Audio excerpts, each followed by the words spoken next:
حضرت ابو ہریرہ رضی اللہ تعالیٰ عنہ فرماتے ہیں کہ رسول اللہ صلی اللہ علیہ وآلہ وسلم نے ارشاد فرمایا، جس کے ہاں 3 بیٹیاں ہوں اور وہ ان کا خرچہ وغیرہ پر صبر اختیار کرے، اللہ تعالیٰ ان بیٹیوں پر رحم کرنے کی بنا پر اس آدمی کو جنت میں داخل فرمائے گا۔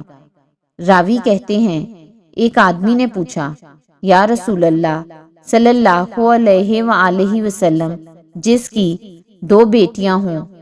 آپ صلی اللہ علیہ وآلہ وسلم نے فرمایا، وہ بھی جنتی ہے۔ ایک آدمی نے کہا، یا رسول اللہ صلی اللہ علیہ وآلہ وسلم، اور ایک والا بھی جنتی ہے۔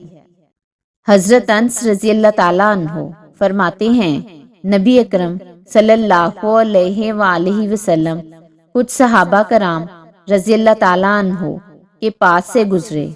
ایک بچہ گزرگاہ میں موجود تھا۔ جب اس کی ماں نے سواریوں کو آتے دیکھا تو اس کے کچلے جانے کا خوف اس کو دامن گیر ہوا۔ وہ میرا بیٹا پکارتی ہوئی بے ساختہ دوڑی اور آ کر اپنے بچے کو گود میں اٹھا لیا۔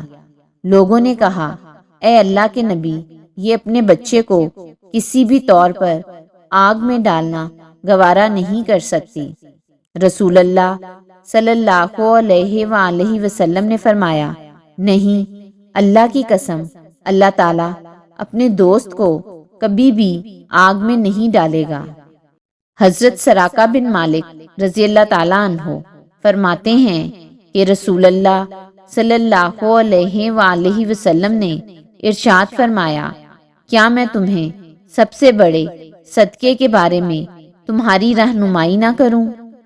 تیرے لیے سب سے بڑا صدقہ تیری وہ بیٹی ہے جو شادی کے بعد شوہر کے فوت ہو جانے یا طلاق دینے کی وجہ سے واپس تیرے پاس آ گئی ہو، تیرے سوا اس کا کوئی سہارا نہ ہو۔